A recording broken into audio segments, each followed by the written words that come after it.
अवधूत चिंतन श्री गुरुदेव दत्त श्री स्वामी समर्थ। तुम्हाला सर्वांचं आपल्या चॅनलमध्ये खूप मनापासून स्वागत आहे। तुम्हाला सर्वांच्या नक्की चांगलेच्या स्वामी महाराज पूर्ण करो। 6 जुलै 2025 या दिवशी रविवार, या दिवशी असणार आहे आषाढी एकादशी। लाखो करोडो भाविक पंढरीच्या दिशेने वाटचाल सुरू करीत आहे आणि यामध्ये अतिशय आनंद आणि समाधान असणारा हा दिवस म्हणजे आषाढी एकादशी, जिथे आपण पांडुरंगाचं साक्षात दर्शन घेणार आहोत। या दिवसाला ज्या दिवशी सुरुवात होणार आहे आषाढी एकादशीला, या दिवसापासून चातुर्मासाला सुरुवात होत आहे आणि चातुर्मास हा असा 4 महिन्यांचा कालावधी असतो। आषाढी एकादशी म्हणजे देवशयनी आषाढी एकादशी। या दिवशी भगवान विष्णू जे जगाचे पालन करता आहेत हे निद्राशयनीस जातात आणि ते 4 महिन्यांच्या कालावधीमध्ये ते निद्रावस्थेत असतात आणि पुन्हा ते 4 महिन्यांनी म्हणजे देवउठणी एकादशीच्या दिवशी ते उठत असतात। तोपर्यंत आपल्या सर्वांना चातुर्मास हा अतिशय महत्त्वाचा कालावधी असतो। यामध्ये देवतत्व अतिशय जागृत झालेलं असतं। आषाढी एकादशी जशी खूप महत्त्वाची असते त्याच पद्धतीने चातुर्मास सुद्धा खूप महत्त्वाचा होतो। म्हणून ह्या दिवसांमध्ये आषाढी एकादशी आणि चातुर्मासात आपण कोणते नियम पाळावे आणि काय खायला पाहिजे किंवा कसं नियम पाळले पाहिजे हे अतिशय महत्त्वाचं असतं। म्हणून ह्या संदर्भातली मी थोडक्यात माहिती तुमच्यासोबत शेअर करणार आहे।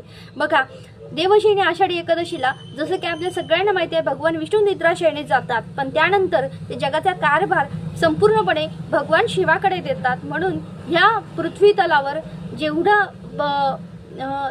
विष्णू तत्व असतं तेवढंच त्यापेक्षा जास्त पटीने शिवतत्व हे जागृत झालेलं असतं। म्हणून आषाढ महिना संपला की लगेच श्रावण मास सुरू होत असतं आणि श्रावण मासामध्ये आपल्या सगळ्यांना माहिती रुद्राभिषेक असेल, भरपूर काही सेवा असतात, व्रत वैकल्य असतात आणि त्यानुसार आषाढ महिन्यापासून म्हणजे चातुर्मासापासून तर ते आपण देवउठणी एकादशी पर्यंत आपल्या सगळ्यांना माहिती आहे या दिवसापर्यंत जोपर्यंत कार्तिकी एकादशी येत नाही तोपर्यंत हे 4 महिने चातुर्मास पाळला जातो। आता हा चातुर्मास पाळायचा कसा किंवा या दिवशी काय नियम पाळायचे आहेत? आषाढी एकादशीच्या दिवशी अर्थात आपल्या सगळ्यांना माहिती आहे मांसाहार केला जात नाही। भगवान विष्णूचे जगाचे पालन करते आहेत। या दिवशी काय तर चातुर्मासामध्ये सुद्धा आपल्याला मांसाहार करायचा नाहीये।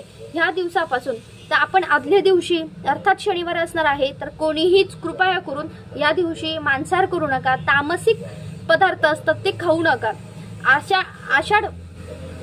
आषाढी एकादशी ही 6 जुलै पासून सुरू होते, ती रविवार असणार आहे।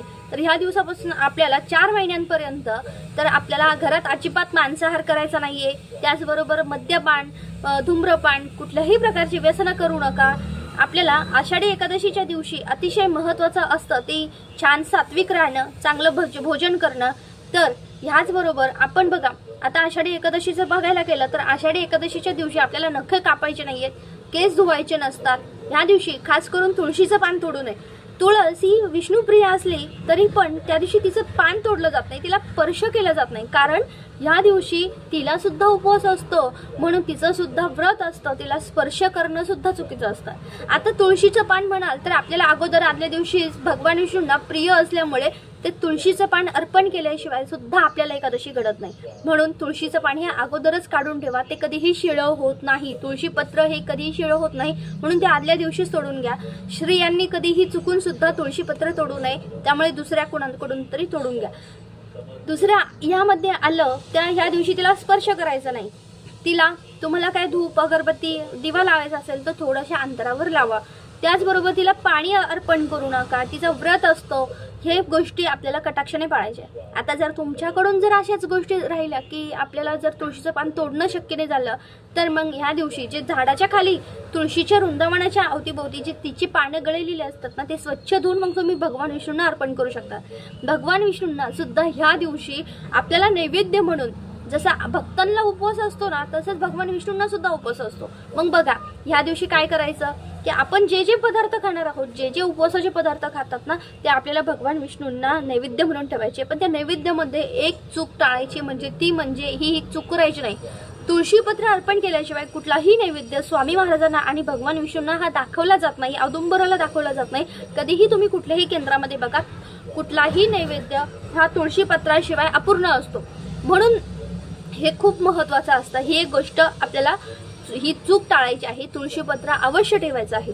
आता आपण ह्या दिवशी महिलांना सगळ्यांना माहिती आहे ह्या दिवशी केस धुतले जात नाही, त्याचबरोबर नखे काढायचे नाही, केस कापायचे नाही, पुरुषांनी सुद्धा या गोष्टी कटाक्षाने पाळायच्या आहेत। दाढी केस वगैरे अजिबात कटिंग करू वगैरे काहीच नका। रविवार जरी असला, सुट्टीचा दिवस जरी असला तरी पण ह्या दिवशी आपल्याला ह्या गोष्टी पाळायच्या आहेत। दुसरं म्हणजे मांसाहार बंद आहे। ब्रह्मचर्याचं पती पत्नीने ह्या दिवशी पालन करायचं आहे, म्हणून ह्या दिवसाला खूप अनन्यसाधारण महत्व आहे। या दिवशी कुणाशी वादविवाद करू नका। ह्या दिवसापासून जसं चातुर्मासाला सुरुवात होणार ना, शक्यतो होईल तेवढं आपल्याला भगवंताचं नाम जप करायचं आहे। श्री स्वामी समर्थ नाम जप करा, पांडुरंगाचा मंत्र जप करा, श्री वत्स्यधारयम, श्री वक्षमुक्त माला षडाक्षरम, आपल्याला हा पांडुरंगाचा मंत्र आहे। त्याचबरोबर तुम्ही ओम नमो भगवते वासुदेवाय नमः या मंत्राचा जप करू शकता। बघा, तुम्हाला जे काही सोपं आणि साधं वाटेल, जे काही शक्य होईल ना, जे मुखात येईल ना, ते नाम जप करा। या दिवशी आपल्या हातातून कुठलीही प्रकारची चूक होऊन देऊ नका। कुठल्याही गोष्टी, बघा आपण म्हणतो ना की आपण चालताना सुद्धा आपल्या पायाखाली मुंग्या येतात, जीव येतात, मग ते जेव्हा आपल्याकडून नकळत सुद्धा मरण पावतात, त्याचं पाप लागू नये म्हणून या दिवशी आपल्याला आवर्जून संध्याकाळी आपल्याला तुम्ही बघा 6च्या नंतर झोपायच्या अगोदर आपल्याला स्वामींपुढे, महाराजांपुढे बसायचं आहे, भगवान विष्णूंपुढे बसायचं आहे। भगवान आणि महाविष्णू काही वेगळे नाही, भगवान विष्णू आणि स्वामी महाराज काही वेगळे नाहीत, म्हणून वेगळं काही नाही सांगू शकत मी। ज्यांना तुम्हाला एकच सांगू इच्छिते की आपल्या आयुष्यात जे काही पाप घडलेले असतात, ते नकळत पण घडलेले पाप, एकादशीच्या दिवशी पण घडलेली पाप, हे सगळे क्षालन व्हावं, पापांचं क्षालन व्हावं। त्याचबरोबर जन्मजन्मांतरीचं प्रारब्ध आपल्याला पूर्णपणे यातनं मुक्तता व्हावी। भगवान विष्णूंचं विष्णू सहस्रनाम अतिशय महत्वाचं आहे, हे संध्याकाळी आपल्याला पठण करायचं आहे। सहस्रनामावली म्हणून आपण भगवान विष्णूंना तुळशीपत्र अर्पण करतो आणि सहस्रनाम हे संध्याकाळी पठण करायचं असतं। अवघे 15 ते 20 मिनिटांमध्ये हे विष्णू सहस्रनाम संपून जातं। पण ह्या दिवशी ही एक गोष्ट करायची, कारण की प्रत्येकाच्या हातात माणूस आहे। आपण आपल्या हातात न चालताना कुठे का होईना, आपण किती जरी जपून चालला ना, तर काहीतरी आपल्या पायाखालनं काहीतरी एखादा जीव हे होतोच। पण त्यामुळे म्हणते आपल्याला विष्णू सहस्रनाम वाचायचं आहे। जे काही आहे भगवंताचं नाम जेव्हा घेऊन करतो ना आपण, पूर्ण दिवस एकदम शांततेत, सकारात्मकतेत आणि सात्विक राहायचंय। कितीही कोणी डोकं लावू द्या, अजिबात हे नाही करायचं। एक छान सुंदर आणि पावसाची सुरुवात, त्यातल्या त्यात चातुर्मासाला सुरुवात, अतिशय आनंदाचा दिवस असणार आहे। या दिवशी वांग खायचं नाहीये, भात खायचं नाही, ज्यांना उपवास नाहीये, ज्यांना खूप अशक्तपणा आहे।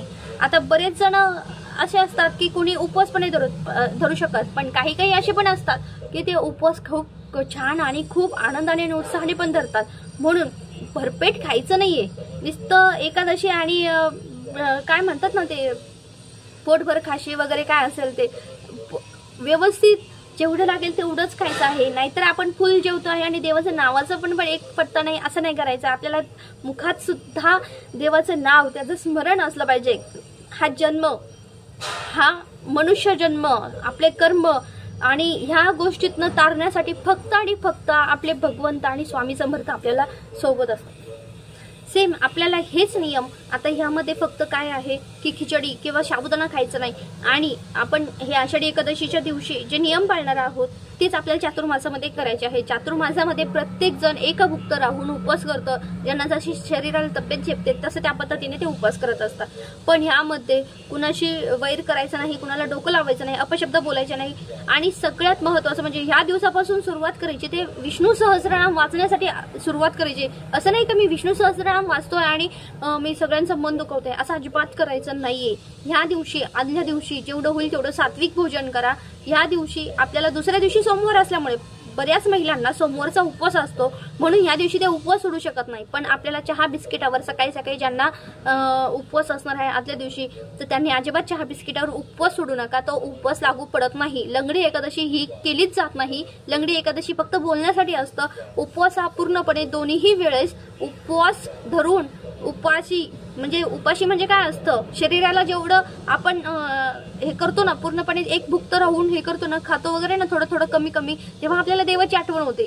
पोट भरल्यावर तुम्हाला देवाची आठवण होईल का? अजिबात नाही होणार। म्हणून सांगते अशा पद्धतीने उपवास केला जातो। उगाच आपल्याला हे सगळे नियम पाळून उपवास करायचा असतो। दुसरं, आपण जिथे भगवान विष्णूंच्या किंवा आता ह्या दिवशी एकादशी आहे तर अर्थात सगळ्यांना उपवास असणार आहे, आणि दुसऱ्या दिवशी आपल्याला सोडायचं आहे। महिलांना सोमवार आहे, त्यांनी सोमवारी संध्याकाळी उपवास जरी सोडला तरी चालेल, कारण की बऱ्याच महिलांना सोमवारचा उपवास हा असणारच आहे। त्याचबरोबर आता हे जे सगळे नियम आहेत हे सगळे आपल्याला चातुर्मासामध्ये सगळ्यात महत्वाचं म्हणजे ब्रह्मचर्य पालन करायचं नाहीये। त्याचबरोबर दुसरं येतं ते अपशब्द कुणालाही बोलायचं नाहीये, मांसाहार करायचं नाही चातुर्मासामध्ये। आता नख केस वगैरे कधी काढायचे तर या संदर्भात मी थोडक्यात माहिती सांगते की बुधवार आणि शुक्रवार हा अतिशय महत्त्वाचा दिवस समजला जातो।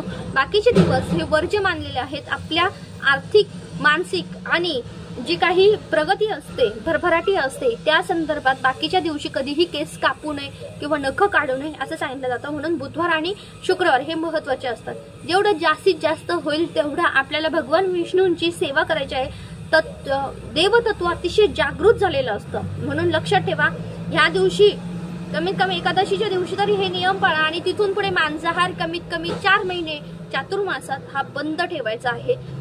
कृपया करून ही माहिती तुम्हाला माहिती पण असेल आणि जर यात काही राहिलं असेल तर तुम्हाला माहिती आहे की आपल्याला काय काय नियम पाळायचे आहेत, त्यानुसार आपल्याला आपल्या आजूबाजूंना किंवा कुणाला माहिती नसेल तर त्यांना सुद्धा शेअर करा। आणि अर्थात अशा पद्धतीने आपल्याला देवशयनी आषाढी एकादशीचा हा उपवास करायचा आहे आणि हा दुसऱ्या दिवशी सोडायचा आहे। चातुर्मास ह्या दिवसापासून सुरू होतं। आपले व्रत वैकल्य सण वार उत्सव ह्या दिवसांमध्ये अतिशय जास्त असतात। एक आनंदाचा आणि उत्साहाचे दिवस यामध्ये असतात, म्हणून छानपैकी सात्विक राहायचं आहे। यामध्ये कोणत्याही प्रकारचे विवाह होत नाही आणि शुभ गोष्टी केल्या जात नाही, कारण भगवान विष्णू हे निद्राशयनीचे असतात। म्हणून चातुर्मास संपल्यावर बघा लगेच तुळशीचा विवाह होतो आणि तिथून पुढे विवाहाला सुरुवात होते। अर्थातच या दिवसाला म्हणून खूप महत्व आहे। म्हणून जेवढं होईल तेवढं आपल्याला भगवंताच्या नामस्मरणात राहायचंय। सगळ्यात महत्वाचं म्हणजे गरोदर महिला आहेत, मासिक धर्म आहेत, मग अशांनी काय करायचं आहे।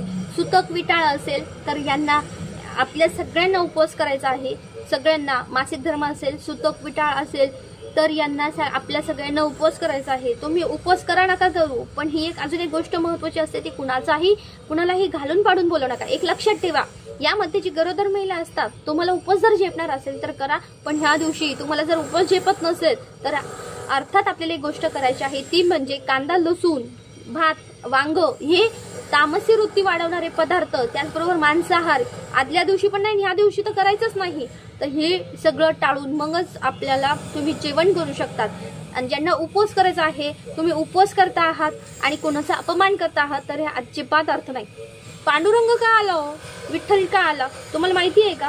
तर तो कुंडलिकाच्या भक्तीला धावून नाही आला, तो का त्याने खूप तीर्थयात्रा केल्या, त्याने खूप सेवा केली, खूप हे केला, अजिबात नाही। त्यांनी आई वडिलांची सेवा केली, आई वडिलांना तो कधी घालून पडून नाही बोलला। आई वडिलांशी प्रेमाने राहा, त्यांना आदराने त्यांचा सन्मान करा, त्यांच्याशी प्रेमाने राहा, प्रेमाने वागा, चांगलं बोला, त्यांचा आदरातिथ्य हे करा, त्यामुळे तो पांडुरंग आलेला आहे। तुम्ही म्हणाल का असं मी एवढा उपवास करतो दिंडीला जातो आणि आई वडिलांशी चुकीचं वागतो तर त्याला अजिबात अर्थ नाही। उपवास करा अगर नका करू, हे नियम पाळा नका। आजच्या पुरतं इतकं झालेली सेवा स्वामी महाराजांच्या आधी भगवान विष्णूंच्या पांडुरंगाच्या चरणी रुजू करते आणि व्हिडिओ इथेच थांबवते। व्हिडिओ आवडला असेल तर लाईक शेअर सबस्क्राईब करा। श्री स्वामी समर्थ।